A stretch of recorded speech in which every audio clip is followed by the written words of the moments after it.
आज हम लोग झारखंड शैक्षिक अनुसंधान एवं प्रशिक्षण परिषद रांची झारखंड में 11वीं कक्षा के भूगोल विषय का सेट 1 यानी पहला सेट के महत्वपूर्ण जो 40 क्वेश्चन हैं उसके हम लोग उत्तर का अध्ययन करेंगे। प्रश्न संख्या 1 है, पृथ्वी का आकार का संबंध निम्नलिखित में से किससे है? तो पृथ्वी का आकार का जो संबंध है वह भूआब से है। इसका सही आंसर क्या हो जाएगा? भूआब, जिसको कि इंग्लिश में कहते हैं जियोड। नेक्स्ट है, भूगोल का उद्देश्य धरातल के प्रादेशिक या क्षेत्रीय भिन्नता का वर्णन एवं व्याख्या करना है। यह कथन किसका है? यह कथन किसने कहा था? तो यह कथन कहे थे रिचर्ड हॉटसॉर्न ने। तो इसका आंसर हो जाएगा ख, रिचर्ड हॉटसॉर्न। नेक्स्ट है, निम्नलिखित में से किस विद्वान ने भूगोल, मुख्य रूप से ज्योग्राफी शब्द का प्रयोग पहली बार किया था? तो पहली बार जो भूगोल शब्द का प्रयोग किया वो है इरेटस्थनीज। इन्होंने पहली बार भूगोल शब्द का प्रयोग किया। नेक्स्ट है, पृथ्वी की उत्पत्ति के संबंध में एक प्रारंभिक एवं लोकप्रिय मत, कौन सा मत? ज्वारीय परिकल्पना किसने दिया है? तो ज्वारीय परिकल्पना दिया है जेम्स जीन्स ने। इसके बाद जेफरीज महोदय ने इसे आगे बढ़ाया था। तो सही आंसर घा हो जाएगा, जेम्स जीन्स। नेक्स्ट है, आधुनिक समय में ब्रह्मांड की उत्पत्ति संबंधी सर्वमान्य सिद्धांत निम्नलिखित में से कौन सा है? तो अभी सर्वमान्य सिद्धांत जो माना जा रहा है वह बिग बैंग सिद्धांत को माना जा रहा है। तो आंसर हो जाएगा घा, बिग बैंग सिद्धांत। नेक्स्ट है, प्रकाश वर्ष क्या मापने की इकाई है? प्रकाश वर्ष से मतलब क्या मापा जाता है? तो प्रकाश वर्ष ये दूरी है, कौन सी दूरी? तो खगोलीय दूरी। इससे खगोलीय दूरी को मापा जाता है। नेक्स्ट है, वर्तमान में सौरमंडल में कितने ग्रह हैं? तो सौरमंडल में कुल जो ग्रह संख्या भी है वह 8 है। पहले एक प्लूटो था, उसको हटा दिया गया सूची से, अब 8 ग्रह हो गए। नेक्स्ट है, भूतल पर वह बिंदु जो भूकंप के उद्गम केंद्र के समीपतम होता है, यानी कि वैसा केंद्र जहाँ सबसे पहले भूकंप का अनुभव किया जाता है धरातल का, उसको क्या कहते हैं? तो वो हो गया अधिक केंद्र। जहाँ भूकंप उत्पन्न होता है उसको फोकस कहते हैं, और जहाँ धरातल पर सबसे पहले अनुभव किया जाता है उसको अधिक केंद्र कहते हैं। इंग्लिश में इसको ईपी सेंटर कहा जाता है। नेक्स्ट है, सुनामी से सर्वाधिक क्षति किस क्षेत्र में होता है? तो सुनामी जो आता है समुद्र में, उससे सबसे अधिक क्षति समुद्र के तटीय क्षेत्रों में होता है। नेक्स्ट है, भूपृष्ठ में सर्वाधिक मात्रा में कौन से तत्व पाए जाते हैं? तो सबसे अधिक मात्रा में जो तत्व पाए जाते हैं भूपृष्ठ में वह है ऑक्सीजन। सबसे अधिक मात्रा में भूपृष्ठ में ऑक्सीजन पाया जाता है। सही आंसर इसका ऑक्सीजन हो जाएगा। नेक्स्ट है, निम्नलिखित में से कौन भूगर्भ की जानकारी के प्रत्यक्ष साधन है? प्रत्यक्ष साधन भूकंपीय तरंग, गुरुत्वाकर्षण, तो अप्रत्यक्ष हो जाएंगे। प्रत्यक्ष साधन है ज्वालामुखी। ज्वालामुखी जो है ये प्रत्यक्ष साधन है। नेक्स्ट है, महाद्वीपीय विस्थापन सिद्धांत 1912 में किसने प्रस्तावित किया था? तो 12 में जो दिए थे वो अल्फ्रेड वेगनर ने दिए थे। महाद्वीपीय विस्थापन सिद्धांत अल्फ्रेड वेगनर। नेक्स्ट, निम्नलिखित में से कौन सक्रिय ज्वालामुखी के उदाहरण है? तो यहाँ ध्यान देना है कि विसुवियस, फ्यूजियामा और क्राकोटोवा ये जो है ये प्रसुप्त ज्वालामुखी हैं।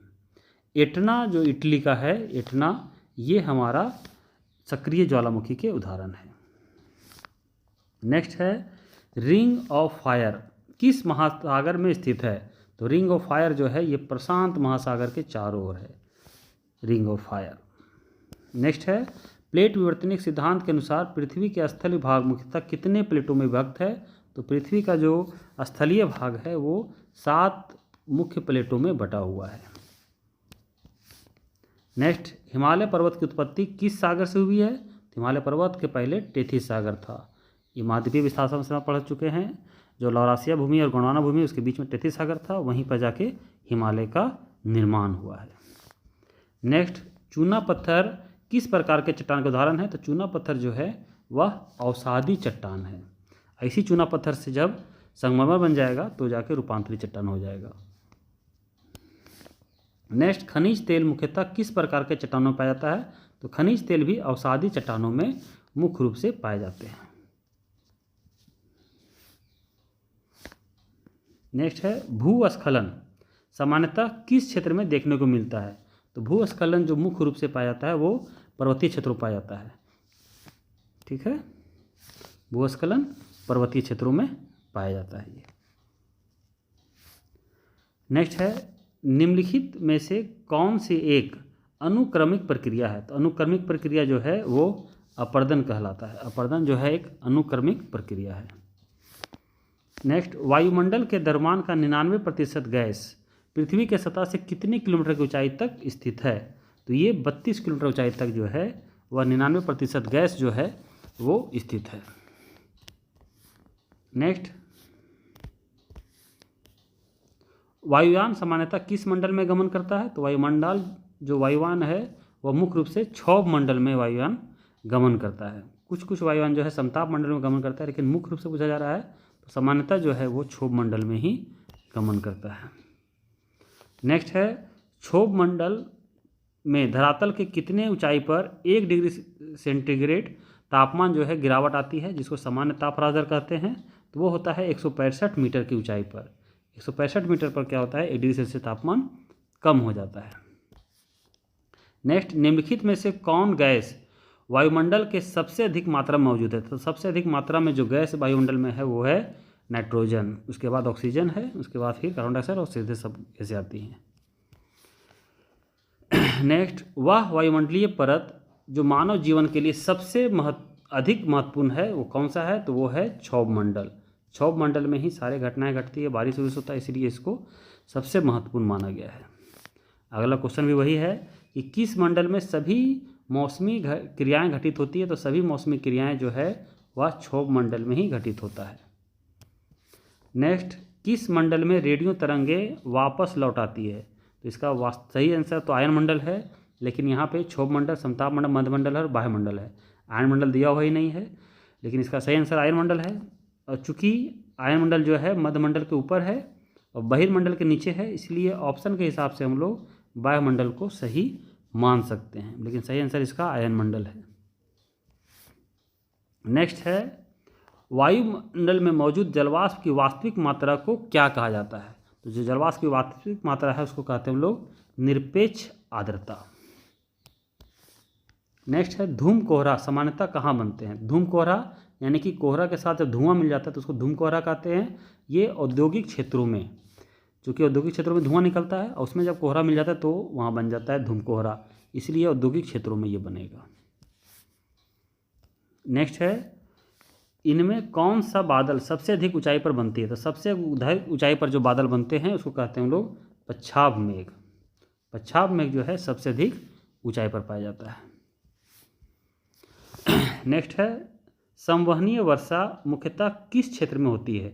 संवहनीय वर्षा जो होता है वह मुख्य रूप से विषुवतीय क्षेत्रों में होता है। इसमें क्या होता है कि दोपहर तक पूरे धूप रहता है और शाम में बारिश हो जाती है, यही खूबी है संवहनीय वर्षा का। तो विषुवतीय क्षेत्रों में विशेष रूप से पाया जाता है। नेक्स्ट है मानव के लिए वायुमंडल का सबसे महत्वपूर्ण घटक निम्नलिखित में से कौन सा है?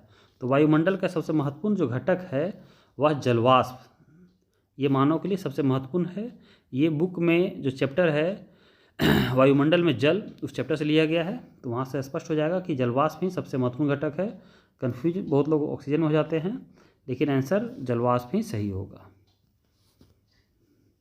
नेक्स्ट है निम्नलिखित में से वह प्रक्रिया कौन सी है जिससे द्वारा जल द्रव्य से गैस में बदल जाता है? तो द्रव्य से गैस में बदलने को कहते हैं हम लोग वाष्पीकरण, यानी कि जल जब गर्म होता है तो गैस में बदल जाता है, ये वाष्पीकरण कहलाता है।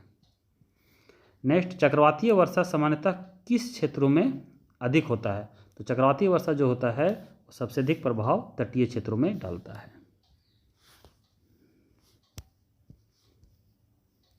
नेक्स्ट, भूमध्य सागरीय वर्षा सामान्यतः होती है कहाँ होती है? भूमध्य सागरीय, तो भूमध्य सागर के पास ही होगी।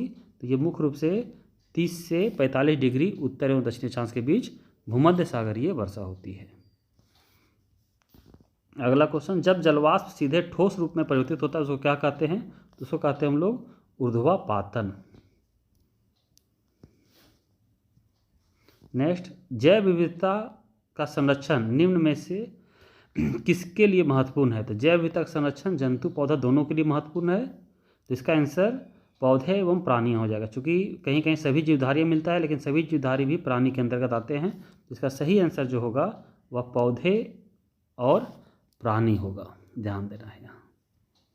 नेक्स्ट है, भारत में वन्य जीव सुरक्षा अधिनियम कब पारित किया गया? तो ये पारित हुआ था भारत में 1972 में। तो सही आंसर हो जाएगा ख 1972। नेक्स्ट है, जिन क्षेत्रों में प्रजातीय विविधता अधिक होती है उस विविधता वाले क्षेत्र को क्या कहते हैं? तो इसको हॉट स्पॉट कहा जाता है। ध्यान रखना है, उष्णकटिबंधीय क्षेत्रों में हॉट स्पॉट अधिक रहते हैं तो उसको हॉट स्पॉट, यानी कि सबसे अधिक जहाँ जैव विविधता होती है वो हॉट स्पॉट कहा जाता है। भारत में 2 हॉट स्पॉट है, एक है पश्चिमी घाट की ओर, ये है हॉट स्पॉट क्षेत्र है। नेक्स्ट क्वेश्चन है, रियो डी जेनेरियो पृथ्वी सम्मेलन कब हुआ था? तो ये जो सम्मेलन हुआ था ये 1992 में हुआ था, ये ध्यान रखना है। तो इस प्रकार से ये जो महत्वपूर्ण क्वेश्चन है सेट 1 का ये हो चुका है। तो इसको आप लोग बढ़िया से याद कर लेंगे, एग्ज़ाम में इससे अधिक से अधिक क्वेश्चन आने की संभावना रहती है। धन्यवाद।